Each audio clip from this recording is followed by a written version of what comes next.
if your 401k could help you buy your next car? Well, that's exactly what we're going to be talking about with Christy Van today. What's this button do?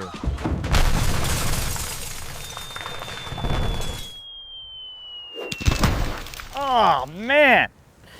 Well, I'm going to show you how you can leverage your 401k in ways that no financial advisor is going to show you. That eject button. I'm going to show you how to do that by you becoming your own bank. If I can lift my arm.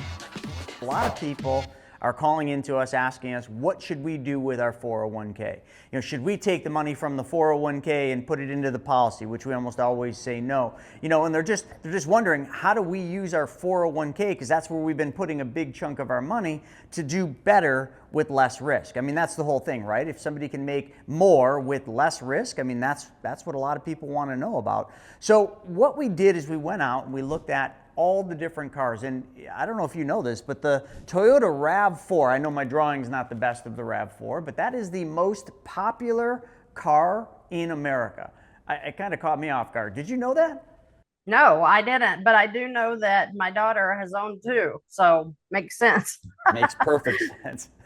So we picked the RAV4. Now, the reason we did it is it's a very affordable, safe vehicle. Now listen, this works for any car, so we're just going to pick on the RAV4 just for that simple point because it's a $33,000 car. Now what we did is we went online and we looked for the best financing rates that you could get on a car. Because let's just say somebody was shopping for a new car, they were looking for a RAV4 and they wanted the best interest rate. Well, the best interest rate's between 5 and 6%. So if we just went with the lower end of that spectrum, that puts you at about a $600 a month payment. Now, you know, I've been buying cars with my own banking system with the policies for far too long, so I've kind of gotten a little disconnected with how much monthly payments are on cars nowadays. Ever since COVID, it seems like I remember you used to be able to get a car for like $200-300 a month, and now they're $600 a month for an affordable RAV4.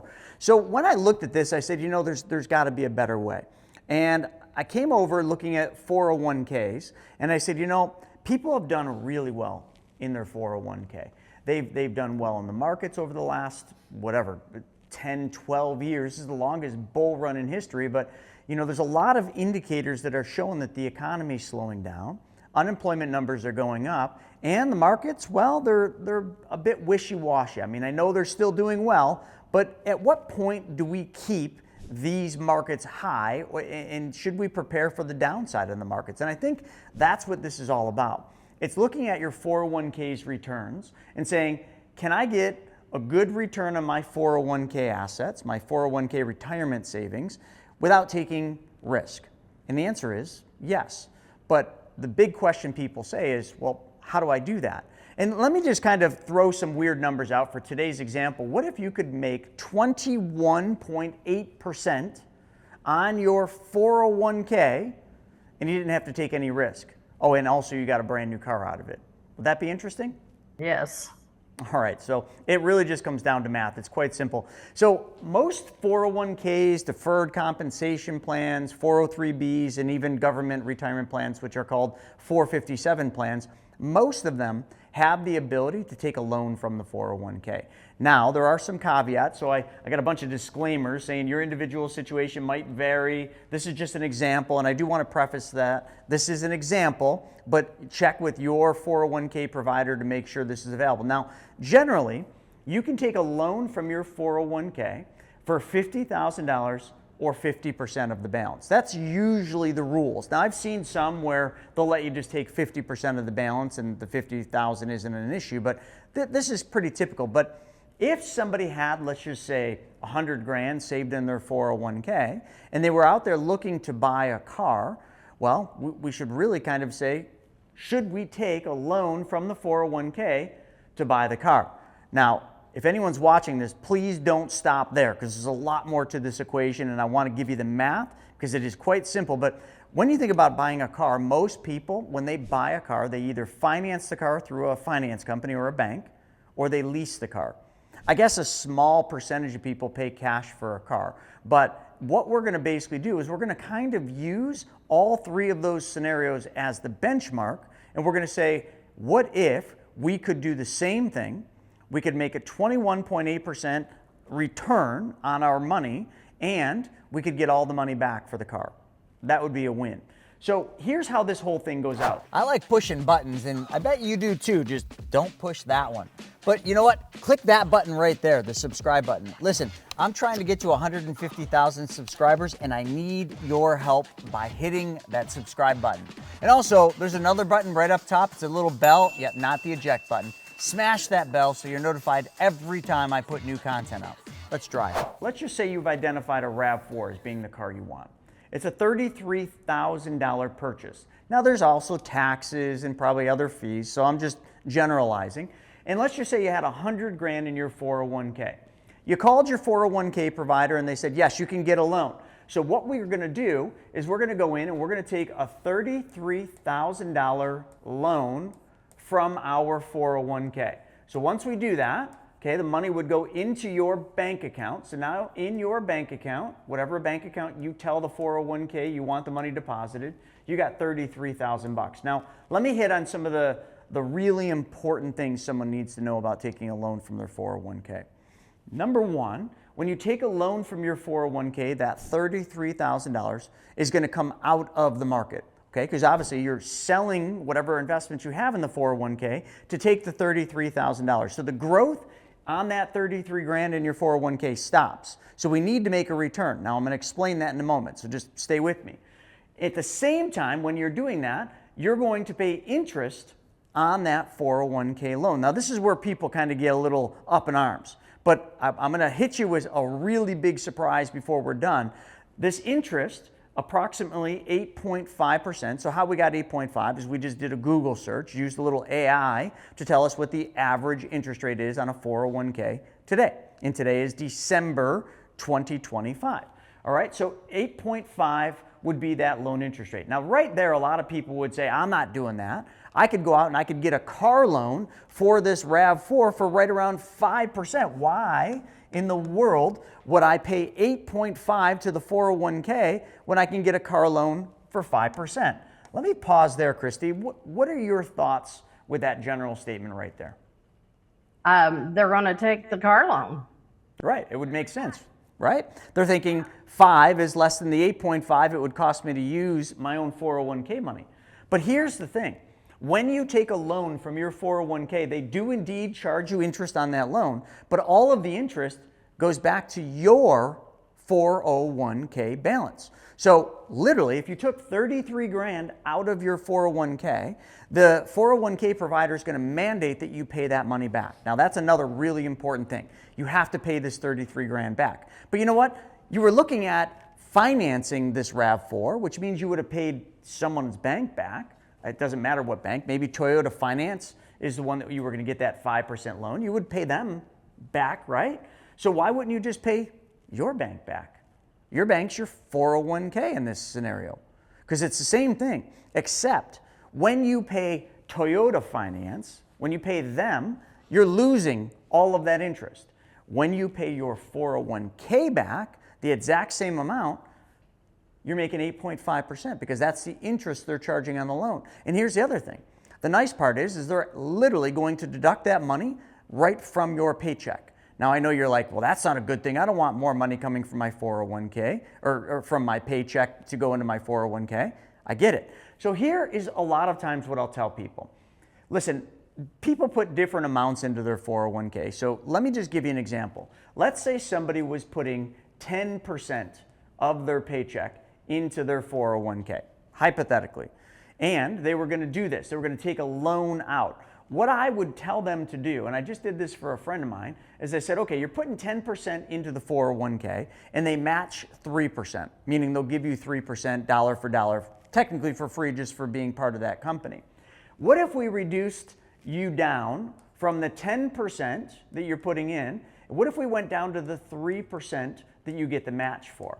Okay? So we're reducing the amount we're putting into the 401k because what I'm trying to do is keep your cash flow the same.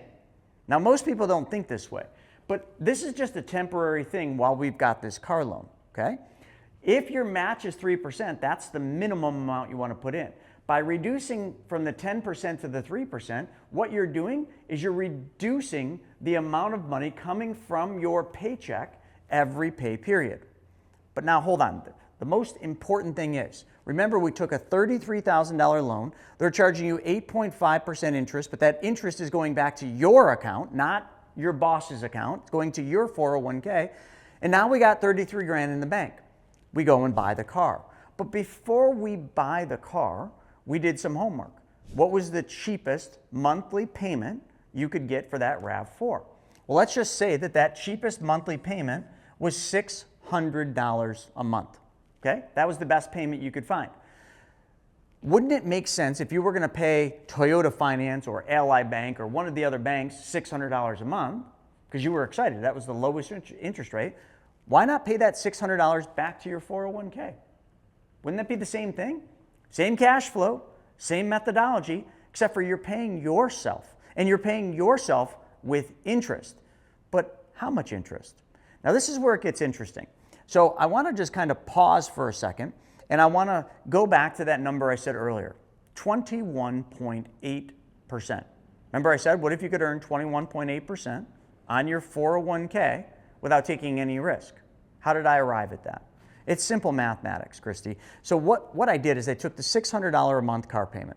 I multiplied that times 12 months. That's $7,200 a year that most people pay for their car or for their RAV4. If I take that $7,200 a year that you would pay for the car and I divide it into the $33,000 that you paid for the car or the $33,000 loan you took from your 401k, that gives you 21.8%. Now that would be the cash on cash return. So every year, if you kept that $33,000 in your 401k, that $33,000 would have to earn 21.8% per year from those investments in order to equal $7,200 a year. Make sense? Yes. Okay, any questions before I move on to the fun part? I love the way you do this. I mean, you break this down into simple terms, and that's what people want to hear. Is they want to see those comparisons. I don't have any questions. You're clear as you can be here, but I just wanted to brag on you a little bit. That's awesome the way you can do that. So go ahead. Thank you. So this $600 a month that you normally would have made a payment, what we're going to do is we're going to pay that to your 401k every single month. So literally, it's pretty simple. When you take a loan from your 401k provider is going to give you some options on the repayment of that loan. Now, when you set those options, remember the repayment of this loan at 8.5% is going to come directly out of your paycheck. But we've already reduced the amount of contributions we're putting into the 401k to try to minimize that blow from your paycheck. But what we're also going to do is we're going to take the $600 a month and we're going to pay that to your 401k. Now we're going to pay that to the 401k as an extra 401k loan repayment. Now, remember now what you're doing is you're overpaying the 401k for this loan, but that's okay. Because in doing so, your cash flow is remaining exactly the same. You are effectively earning what would be 21.8% because that's how much money your 401k mutual funds or investments would have had to make. The $600 a month that's coming back over here is going to repay this loan in a much quicker fashion because that's everybody's goal, to get the car paid off as quick as possible. Okay, because why not have a car that's bought and paid for? And that's what we're trying to do. But we're trying to do it without having a blow to your cash flow, which is why we reduce the contributions and why we're making payments that are equal to the exact amount you would have paid someone else's bank back. Now let's do the quick math. Remember I said it was 21.8%. The $7,200 a year divided into the cost of the car. That's how much your money would have to worth. It's the velocity. I'm going to use velocity. That's the velocity of how much your money would have to earn to make that $7,200. That's 21.8%. But remember I said that the 8.5% that your 401k is going to charge you on that loan goes back to your account. So really, you're not making 21.8%. You're making 21.8 plus 8.5%. That's 30.3% by the math that you'd be making. I'm sorry, but like, I don't think many of you watching this video are making that kind of return on your money in your 401k. Because I can tell you what's going to happen. We're going to post this video. A bunch of people are going to watch it. A bunch of naysayers or know-it-allers, as I like to call them, are going to come in and be like, yeah, but you're not earning anything on that 33 grand in your 401k. I know I said that earlier, but you missed that. It's okay. But you're making 30.3%. And you're taking no risk in doing this. The only risk is you not making the car payment. But you would have made the car payment anyway. Otherwise, the repo man would have come and taken the car. You got to act as if you're the bank in this scenario. Because all we did is we took money from your 401k to buy the car. We made a car payment, exactly the amount, back to the 401k. The interest goes back into your account. And here's the other thing too that I want to preface. This is really important. Do not, let me repeat that, do not do this if you don't think you're going to stay at your employer for an extended period of time, or at least a period of time long enough to repay this loan. Because if you leave, that loan will be due in most cases. Sometimes they'll let you repay it even when you leave, but I'm just saying, the loans from the 401ks must be paid back out of your payroll deduction. Now, if you leave the company, obviously you're not getting a paycheck, so therefore, they can, I'm not going to say they always do, but they can call that loan due. And you don't want to get caught like that. So that's warning number one. If you plan on leaving or you think your job is temporary in nature, don't take the loan. And the other thing I want to explain here is make sure you don't put yourself in a position from a cash flow standpoint where this affects your living, which is why I think most people need to look at it, run the math, and reduce it down. This is what we help people do, is run the math on this. But the other thing too here that we didn't talk about, a car is a really bad investment, but yet we all have them. We don't even think of them as bad investments because they're necessities in life. You got to take the kids to school, you got to use them to go to the grocery store, you use it to go to work. We all have a car and we're always going to have a car. But in this scenario, you literally, if you follow what we just laid out here, you get all the money back for every single car you buy, drive, and own. Because you're becoming the bank. You're making payments back to yourself. The same exact payment for the same exact duration you would have paid any other finance company. So really, it doesn't matter that the car depreciates. You paid yourself back, or in this case, your 401k back, every single dollar that you would have paid someone else's bank. Therefore, the loan gets repaid, you get all of the money back plus interest, and you got a car bought and paid for in the driveway in a fraction of the time. It's bought and paid for much faster because of this extra $600.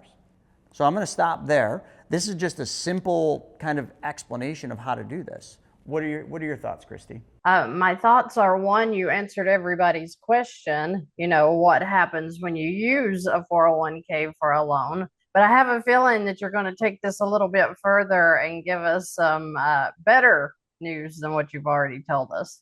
All right, so let's assume a different scenario where someone wants to become their own bank. They like what we just showed them with the 401k, but they're like, I don't have enough in my 401k, or I don't save in a 401k. There are a lot of people out there that don't like 401ks. I'm one of them. I'm not saying they're bad. They're good for most people, but for some people, there's just a better way. And for that, well, there are technically four different ways you could buy a car. So let's go back to the ways. You could pay cash for a car, okay? And if you were going to pay cash for a car, Christy, you'd have to save up enough money to pay cash for it, right? That's generally what has to happen. You get a big tax refund, maybe you're saving some money, your bank account has enough to pay cash for the car. You can lease a car, and a lot of people lease cars because it's just a cheaper monthly payment. But you don't own anything when you lease. You're just making a monthly payment for the right to, you're technically renting a car, and you got to give it back and start over. And I'll tell you something, because I've watched people do this, every single time your car's lease ends and you got to get another car, the payment's always up. The payment's always more. It just always seems to work out that way. So you could lease, you could finance a car through a bank, like the example we gave with the 401k. You could go to Ally or Toyota Finance or one of the other finance companies, and well, you could take a loan from them and do that. Or you could steal a car. But please don't do that, because you probably go to jail. I'm just saying, it is a way you could get a car for a short period of time. And let's just kind of go into this, and let's just assume somebody wanted to look at the best way. And I always call this solving the money problem. This is becoming your own bank. It's pretty simple. If we saved up enough money, let's just say in our savings. We saved up $40,000 in there. And that money was sitting in the bank. I tell people when they've got large amounts of money sitting in a bank account, that is a terrible use of your money, because banks aren't paying you very much interest. Even in this heightened interest rate environment, the most you're really getting from a bank is what, maybe 3.5%? Christy, have you seen anything higher than 3.5? Usually it's zero, because they leave it sitting in the checking and they don't even pay anything. So, but yeah, 3.5 to, I've seen 4%, but very seldom. Yeah, and I think I saw 4 a lot before the Fed dropped interest rates again. So now I think you're seeing mid 3s at the highest in savings accounts. And you're right, a lot of people, this 40 grand that they saved up would just be sitting in a checking account. So what if we could take that 40 grand and just change one thing, and that is where that 40 grand went. But now remember, if we're going to take it from a bank account, there's a couple things we need to consider. Because if we found a better place to hold our money than the bank, we need to basically, number one, make sure that that new place has some better advantages, like a higher interest rate. So let's just say we could get 3.25% guaranteed interest, but it never changed. It just stayed 3.25 for the rest of your life. That'd be pretty good, right? But then let's just say that this place where we're going to move the money in your bank account to, let's just say they paid you a dividend. And if we added the dividend plus the interest that you're getting, which I just called out was 3.25, which is one of the carriers we work with, let's just say you could get up to about 5.9% with dividend. Well, I don't know a single bank paying 5.9, not even close, right? So that'd be better than the bank. And what if you could earn that 5.9% tax-free? Now, Christy, you know this, whether it's a bank account, a high yield savings account, at the end of the year, they love to send you a 1099 INT, which is basically a tax form that means you have to pay tax on the measly interest that you earned on your bank account, right? So you didn't really earn 3 or 3.5 or 4% on your bank account. You earned that minus whatever taxes you had to pay on that. So a tax-free place would be better. And what if this place was protected against judgments and liens? And what if this place provided a legacy for your family upon death? Those would be way better than what you could get with a bank account, right? Right. Well, that place is nothing more than a specially designed and engineered whole life insurance policy from a mutually owned insurance company that pays dividends. That's all this is. That's a mouthful, but most people, once you say whole life insurance, they're like, oh no, I don't want that. But wait a second. Everybody listening just said they want a higher guaranteed interest rate. They like the idea of the dividends. They love the tax-free thing. Protected against judgments and liens in most states was a pretty positive thing. And a legacy when I die?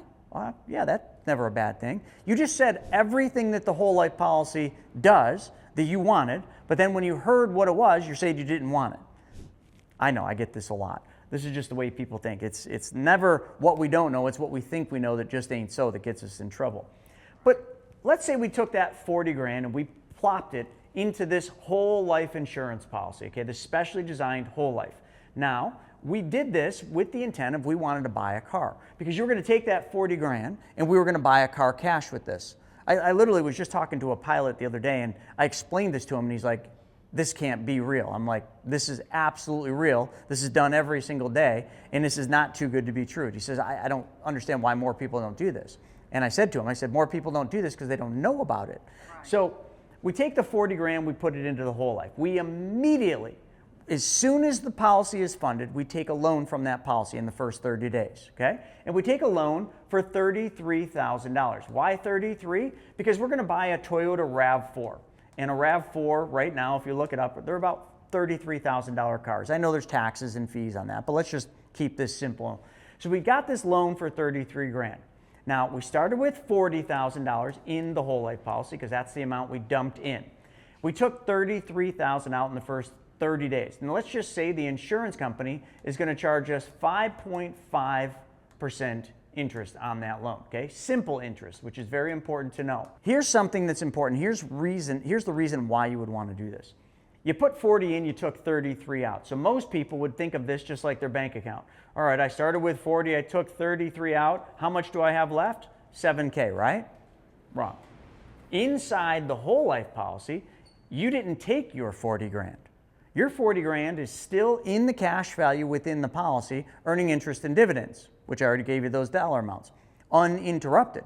The $33,000 you took out was literally the insurance company giving you a loan from their general account. Let's go back to the 401k. Remember, when we took a loan from the 401k, we took our own money. So our money actually came out of the 401k and stopped working. And we had to pay interest on that, although the interest went back to the account. Remember that 401k example? Here, inside the whole life, when you take a loan, the insurance company just loans you money from their general account. And where do they subtract it from? The death benefit. Because the whole life policy has a death benefit. Let's just call that $500,000 for just example. They would subtract $33,000 from your $500,000 death benefit. So if you died the next day, God forbid, okay, your family would receive $33,000 less because they would have to satisfy the loan that you took to buy the car, but they'd get the car.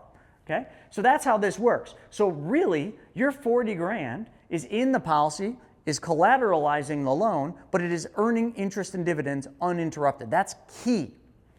And now we got to pay interest on the loan to the insurance company, and technically most insurance companies charge this one time per year. So you don't have to make monthly payments on this loan. They're going to send you a bill one time per year. Now I'll get to that in a second. So what we're then going to do is we're going to take that 33 grand and we're going to buy the car cash. Now, I'm not going to get into ways to negotiate for buying a car, but I've got other videos on that. Just don't tell the dealership you're paying cash for the car because you won't be able to negotiate. I know that sounds weird. You know, I remember back in the day when you went in, I got cash. You know, then you could negotiate the car. But nowadays, these dealerships, they make money on the financing. So you want to go through the motions in buying the car, but don't tell them you're paying cash for the car. Tell them you're thinking about financing it, and you want to find the best rate. So the finance manager in the car dealership will go in and they'll literally find you the best rate. And let's say that's a $600 a month payment on a 5-year loan and right around 5%-ish, okay? That's the best loan. So you don't need a loan, but you got a negotiated price on the car. Here's what happens, and here's what you must do. Just like the 401k, remember I said that $600 a month we would have paid for financing the car. We're gonna make that same $600 a month payment back to your policy. So we're going to take that $600 a month. We're going to set up a bill pay. But the bill pay, this is the fun part, folks. The bill pay isn't going to be Toyota Finance. The bill pay, the name on the check is going to be your name. And I know every one of you watching this, and I know everybody that knows Christy would love to write themselves a check for $600 a month every month. Why not? You're going to take that $600 and you're going to recycle and recapture it up here to the policy or over here to the policy. So you can see all we're doing is we're going in one big circle. We put the money, the money you were saving, in this case was 40 grand into the whole life. We then take a loan from the whole life immediately in the first 30 days and we buy the car. Now a lot of people are like, well, I don't need a car. I already have a car. Then pay the loan off on the car. Let's say you had already bought this RAV4. You had already financed it through Toyota Finance, but you owe 33 grand. Same difference. Take the 33 from your policy, pay off the bank loan, and then make the same payment you were making to the bank loan back to your policy. Here's what happens. You get all the money back for every single car you buy, drive, and own.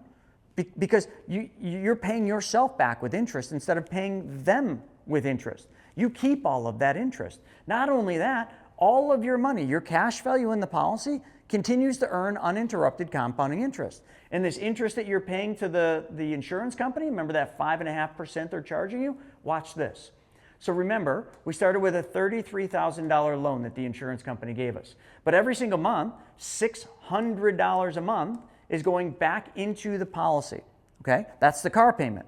And every time $600 goes back into the policy, you have $600 available to use if you needed it. But that $600, which is $7,200 a year, is going to be subtracted from the loan you took. So remember, the insurance company was charging you 5.5% simple interest on 33 grand. Christy, this is right in line with velocity banking. This is like you talk about this all the time. When you pay $7,200 down on that $33,000 loan, how much are they charging interest on? The remaining balance, right? So 33. Let's see if we can do the math here. So that would be $25,800 after the first year. You did 1 year of this. You repaid your policy back $600 a month. Now, at the end of that year, the insurance company is charging you 5.5% interest, but they're charging you 5.5% moving forward on a declining balance, because every month, $600 a month is coming down from this. So you're driving the APR down on this loan. After a year, it's probably in the 4% range. After 2 years, probably in the low 4s, high 3s. That's way better. So if you're making 5.9%, hypothetically, dividend crediting rate, and you're paying 5.5, you're still making a spread just like a bank would, but every month that spread goes up because every month you're paying the loan down. But you lost no liquidity of your money, because that $600 a month that you used to give away to Toyota Finance or whatever finance company you used, that $600 is going into your bank, your policy, which means you have access to it. This is the ultimate way to buy a car. Right. And, I wanted to say, I did not even understand that until you taught me that. Guys, if you're watching this video and you're thinking, this is too good to be true, it does feel like that. It does. It took me several years to actually gain an understanding of what was going on in these policies. But Chris, you said, and you talked to me about that one day, and I'm going to tell you what the kicker was with what you said. When I was telling you, or I was talking to you about why would I pay that loan back? I don't have to pay it. And you said, every time you make a payment back, it's available for you to draw out again within a couple of few weeks. And that blew my mind. And ever since you said that, you could not pay me enough money not to pay my loan back. And I don't think people understand that, because we're so programmed with a loan is a payment that you make, and once you pay it, it's gone. You never see that again. It went into the loan, and most of it went to interest, and it's just gone. You can't touch it again. But when you told me that every payment you make back to yourself, you're able to take again, I was like, this is a line of credit. This isn't a loan. It's made all the difference. And I think if we could drive that one point home, that this isn't like we've been trained how loans work. This is paying yourself back. Again, you couldn't stop me from making the payments back, and making that premium every single year is the way I do it, annually. You couldn't stop me from doing that, because you're talking about this compounding interest and the dividends. I can't even, somebody asked me, what's the downside? And I'm like, I'll have to ask Chris Naugle that, because I don't know what the downside is to these policies. They're just absolutely game changing. So that could be a negative, but it would only be a negative for someone that literally doesn't want to save money. And Christy, I don't think you meet with people that don't want to save money. I certainly don't meet with people that don't want to save money, because I can't help them. Like, if people don't want to save anything, or they say, oh, I'm living paycheck to paycheck, I mean, I can't really help them save more money if they're saving nothing. So they got to be able to save something. And when we set these up, we don't tell people, well, you have to put $5,000 in. You tell us how much you want to save. And all we're going to do is we're going to save the exact same amount you're saving today, but we're going to save it in a different, better mechanism. And that's this. And we're going to use it. Okay, so a lot of times people get here's the things people get hung up on. You nailed it. They say, I have $40,000 that I saved. Why would I make payments on the 40? So then reframe the question. Don't make payments on the loan, okay? Don't make payments on this $33,000 loan. But how about we just save an extra $600 a month because you don't have a $600 a month car payment? Oh yeah, that sounds great. I'm just like, wow. It's the same thing, right? But it is, how we say things matters. So instead of making a $600 a month car payment, just reframe it and just say, hey, I'm going to save an extra $600 a month every month. I'm just going to save it over here in this whole life because it pays me more than my bank account does. And I'm going to save this because I don't have a car payment anymore. Great. However you got to talk to yourself in the quiet times when you're staring at yourself in a mirror, that's all you got to do. Because remember that I only know one way, and that is to be my own bank, which means I have to be an honest banker. And I have to do exactly what I would do with a bank. So if I'm going to make a payment to a bank, well, then I'm going to make a payment back to my bank. That's only fair. And that's just how I self-talk myself. But however folks have to do it, that's how they do it. So that's a big thing people get hung up on. Yeah, it is. And another thing, I was working with a lady a couple of weeks ago, and she had a whole life policy. And I was looking when, people fill out their worksheet and I kind of review what they've got going on. She had a land loan for $400,000 that she's been paying 6 years on at $5,000 a month. She was still so I'm assuming this was an interest only, because she had made no progress on bringing that balance down.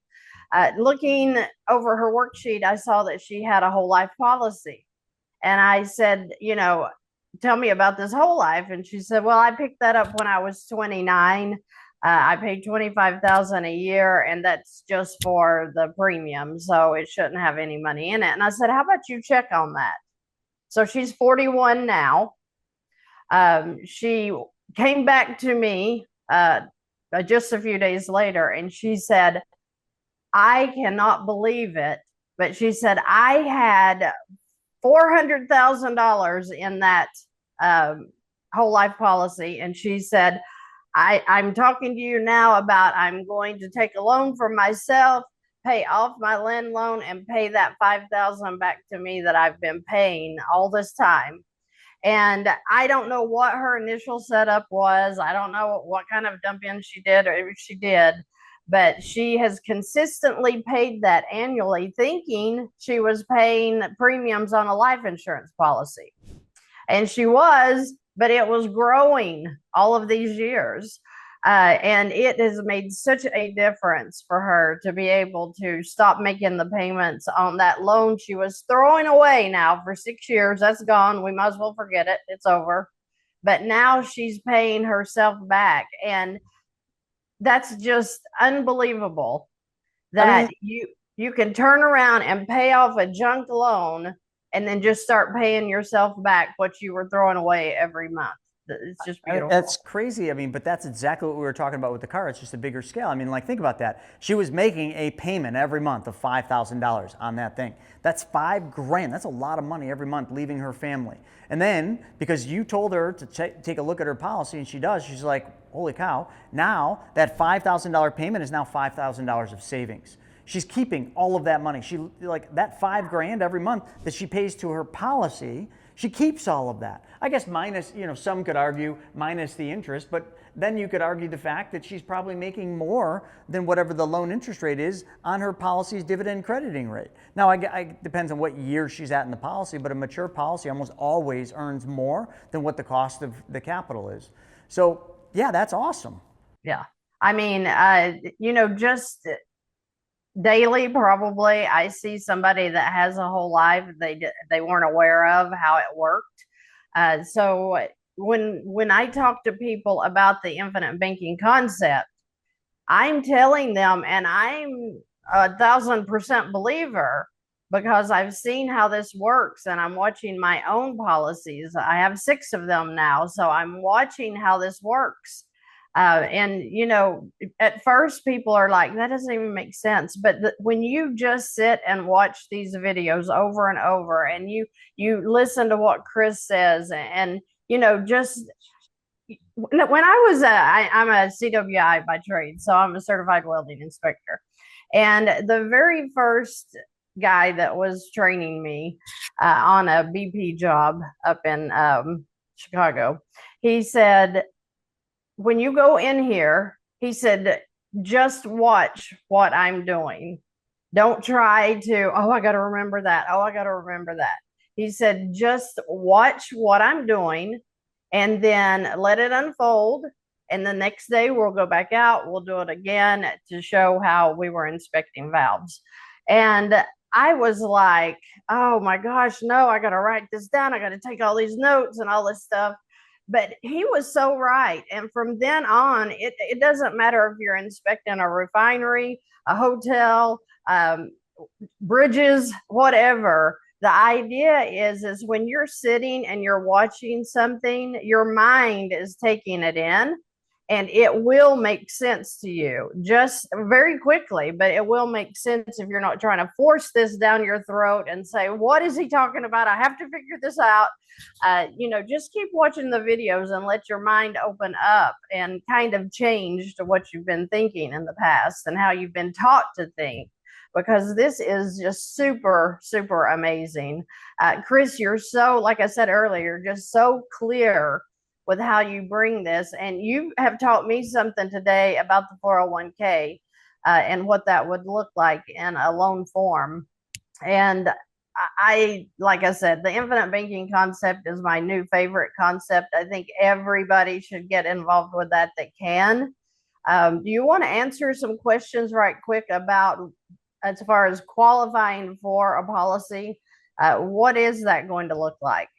Sure, yeah. When people come to us, what we're going to do, and it always starts with a phone call. So the first thing they're going to do is book a call. There's that link right up in the description, and then you'll get on the phone with one of our mentors. We'll walk through your scenario. Maybe it's buying a car, paying off a land loan, whatever it is. We'll look at that scenario, and then we'll come into, okay, we'll ask some basic questions, financial questions, but we'll also ask some really surface level medical issues or medical questions, like, have you ever had cancer, blah, blah, blah, all these different things. And what that's going to do is tell us whether or not you'd qualify. Now, listen, you don't have to be in perfect health. We have lots of people that are not by any means in perfect health that we get issued these policies.